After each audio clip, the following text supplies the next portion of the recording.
Здравейте, приятели, имам едно питане към SK Clan TV, Max от България, Росгеймс.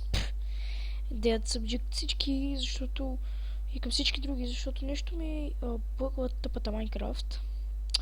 Ето си ще видите. Нали инсталираме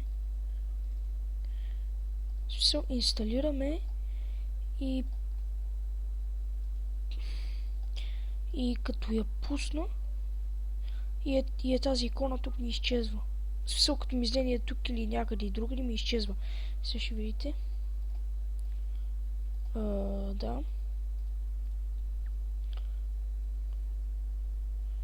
Само се инсталира, ще спра клипчето, когато се инсталира, ще го пусна. И ето, то се инсталира. И ето, нали, това визит вебсайт няма смисъл. И ето, финиш. И дали, ето вижте къде излезна. И ето, активира се, нали. И сега ще изчезне. Искам точно това да ми покажете как да ми излене играта и как да спре да ми изчезва. Ако може. Аз съм Windows XP, може би за това не може да ми тръгне. Не знам. Вие ще ми кажете. И ето. Магията на изчезването. Видяхте ли? И не ми го отваря.